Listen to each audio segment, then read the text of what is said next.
فبما رحمة من الله لنت لهم ولو كنت فظا غليظ القلب لانفضوا من حولك فاعف عنهم واستغفر لهم وشاورهم في الأمر فإذا عزمت فتوكل على الله إن الله يحب المتوكلين. Hadirin, di tahun 7 Hijrah, 3 tahun sebelum wafatnya Nabi Muhammad SAW, ada seorang pemuda non-muslim yang berkelana untuk mencari kedamaian spiritual, mencari keyakinan agama yang mendamaikan, yang logis secara pikiran, dan memberikan kenyamanan dalam berkehidupan. Orang ini bernama Abdus Syams. Pada saat itu, dia berkelana di Persia, dia menjadi majusi, menyembah api, kadang-kadang kagum pada benda-benda langit, bintang-bintang, dan sebagainya. Lalu satu kali dalam perjalanan spiritualnya dia memutuskan untuk pindah ke Kristen. Lalu pada masa itu dia mendengar, masih dalam pencarian itu, belum merasakan kepuasan secara spiritual, beliau mendengar ada seseorang disebut sebagai Nabi, memiliki satu pandangan spiritual tertentu, memiliki satu kepribadian yang sangat mulia dan menarik. Tinggalnya di Madinah, maka diputuskanlah kemudian oleh sosok dimaksud Abdus Syams ini untuk melihat, menemui, mengamati, mempelajari siapa sosok yang dikenal sebagai Nabi itu. Setibanya di tempat tujuan, maka nampaklah di hadapan beliau seorang sosok mulia dikenal bernama Muhammad sallallahu alaihi wasallam. Nabiyuna wa sayyiduna Muhammad sallallahu alaihi wasallam. Tidak membutuhkan waktu yang lama melihat keteduhan wajahnya, akhlaknya yang mulia, konsistensi antara perkataan dengan perbuatannya, seketika langsung menyimpulkan kebenaran agama yang dibawanya, kebenaran ajaran yang ditampilkannya, dan memutuskan untuk masuk Islam pada saat itu, menjadi mu'allaf pada tahun ke-7 Hijrah, dalam usia Nabi kurang lebih 60 tahun, 3 tahun sebelum wafatnya Nabi Muhammad SAW. Pesan pertama dari sudut pandang dakwah, khususnya bagi para ustaz, para guru yang mengajar, para dosen, para ustaz mengajar masyarakat, para kiai, para habaib, bagaimana agama itu ditampilkan dalam wajah, perilaku, akhlak yang sangat mulia. Tidak hanya ditampilkan dalam bentuk kata-kata yang memukau, retorika yang menarik, membuat orang terpukau dengan kata-kata. Yang sangat efektif, yang sangat memberikan pengaruh dalam kehidupan Nabi itu tidak hanya berwujud pada retorika yang bagus, yang baik, tapi bagaimana kata-kata itu diterjemahkan dalam bentuk perilaku yang mulia. Ini yang dimaksud dari kalimat Nabi, innama bu'ithu liutammima salihal akhlaq. Riwayat lain, liutammima masalihal akhlaq, mahasinal akhlaq. 3 riwayat. Sungguh inti aku diutus itu untuk menampilkan dan menyempurnakan perilaku yang terbaik itu bagaimana. Jadi kalau Nabi senyum, senyumnya yang terbaik. Kalau berjalan, cara berjalan yang terbaik. Jadi ayah, ayah yang terbaik. Jadi suami, suami yang terbaik. Jadi guru, guru yang terbaik. Bagaimana caranya menjadi guru saat murid melihat wajah guru pun itu sudah merasakan ketenangan. Merasakan aura positif untuk mengambil keteladanan.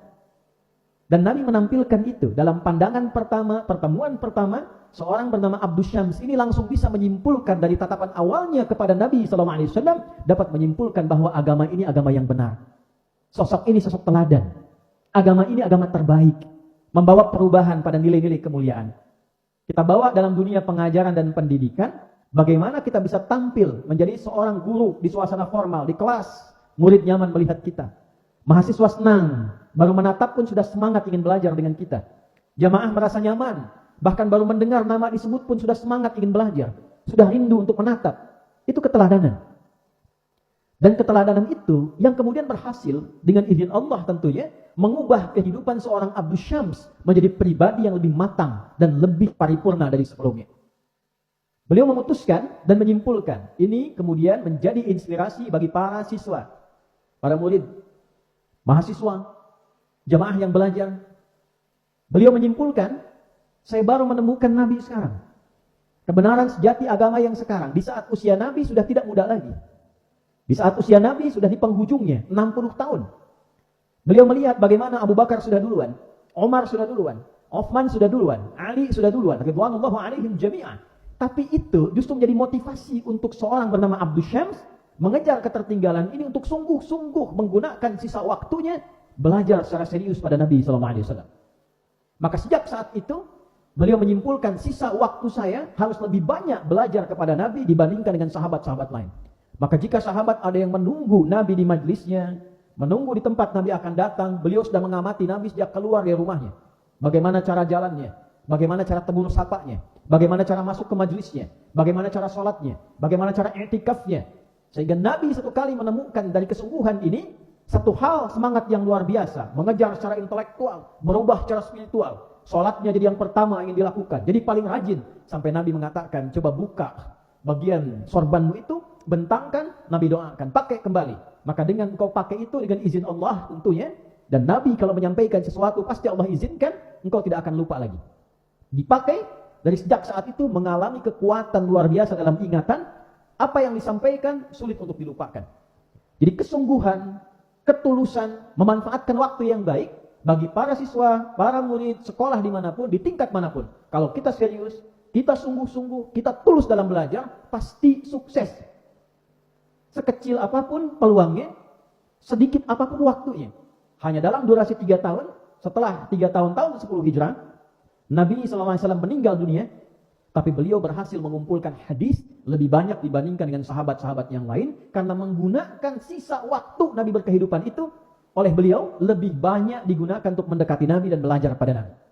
Jadi kalau ada orang mengatakan kenapa ini mu'allaf tapi hadisnya lebih banyak dibandingkan dengan sahabat yang lain termasuk Sayyidah Aisyah, kita bisa mengatakan karena Abu Hurairah, Abdus Syams ini menggunakan sisa waktu hidupnya bersama Nabi sepenuhnya diikutkan untuk mendampingi kehidupan dan pergerakan Nabi SAW.